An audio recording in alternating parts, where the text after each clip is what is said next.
siswa pada materi listrik dinamis, di mana bab satunya pendahuluan yang berisi latar belakang pendidikan abad 21 itu menuntut siswa memiliki keterampilan berpikir kritis, kreatif, komunikasi, dan kolaborasi, di mana dalam pembelajaran fisika itu kemampuan berpikir kreatif itu sangat penting agar siswa mampu memecahkan masalah dan mengembangkan ide dari konsep yang dipelajarinya. Namun pembelajaran fisika di SMA itu masih didominasi metode ceramah yang berpusat pada guru, sehingga kurang melatih kreativitas siswa. Salah satu materi yang sering dianggap sulit adalah materi listrik dinamis karena melibatkan konsep abstrak.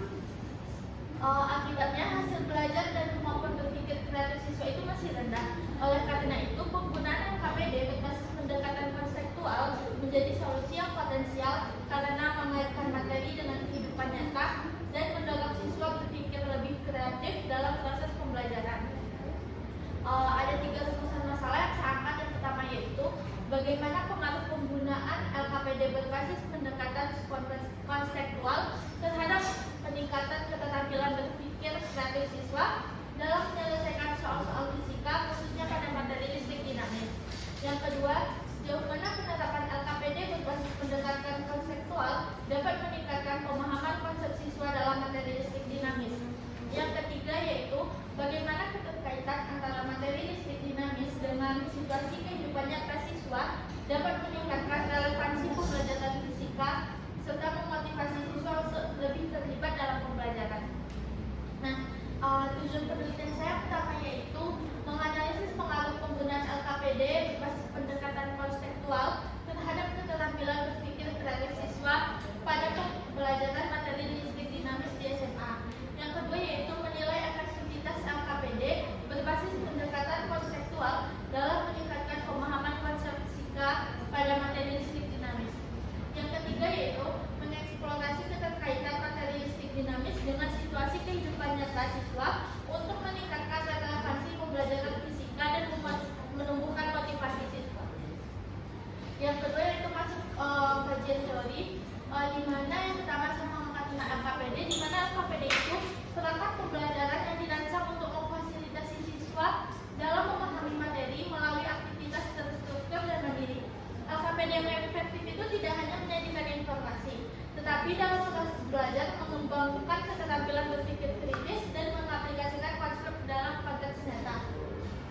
Selanjutnya mengangkat pendekatan konseptual teaching learning, di mana konsep belajar yang dapat membantu guru mengaitkan antara materi yang diajarkannya dengan situasi dunia nyata peserta didik tersebut dan mendorong peserta didik itu membuat hubungan antara pengetahuan yang dimilikinya dengan penerapannya dalam kehidupan mereka.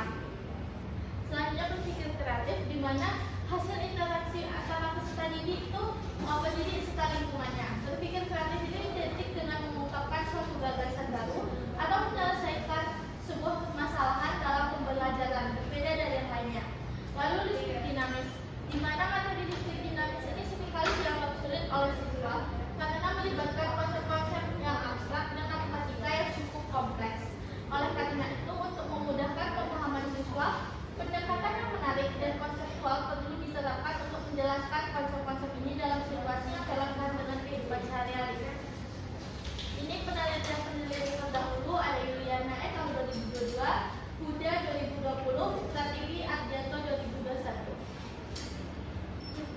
Ada kerangka berpikir saya pertama itu pendekatan konseptual, di mana pendekatan konseptual ini menjadi dasar pengembangan LKPD dipilih karena mampu mengaitkan materi dengan situasi kehidupan nyata. LKPD berbasis konseptual ini diharapkan siswa itu dapat memahami materi listrik dinamis dengan baik, sehingga pemahaman materi listrik dinamis ini menjadi pemahaman konsep yang baik yang menjadi landasan untuk menumbuhkan dan meningkatkan kemampuan berpikir kreatif siswa.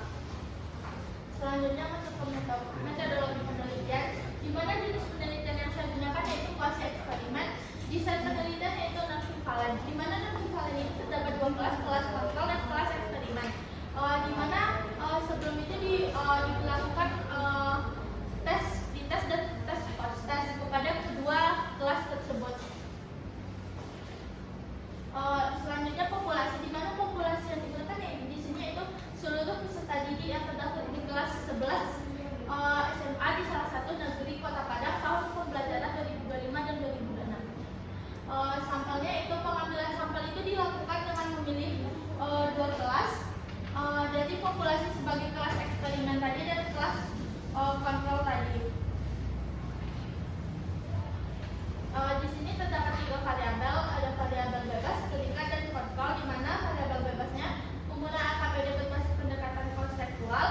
Lalu variabel kedikatnya kemampuan berpikir kreatif siswa pada kelas 11.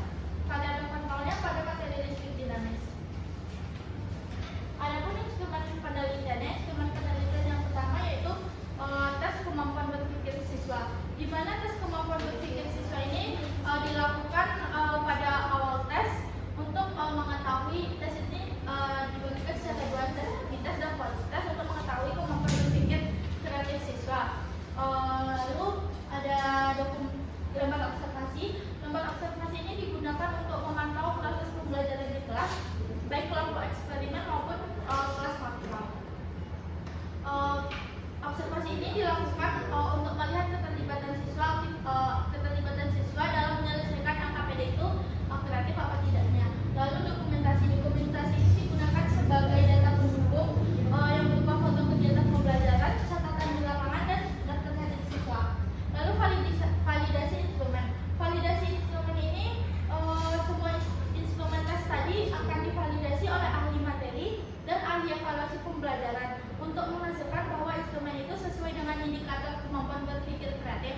Di mana indikator kemampuan berpikir kreatif itu ada 4: kelancaran, keluasan, keunikan, dan pendetailan. Lalu analisis data, di mana yang pertama ada uji normalitas dan homogenitas untuk memastikan bahwa data itu memenuhi asumsi uji parametrik. Lalu uji pilot tes dan independen sampel tes.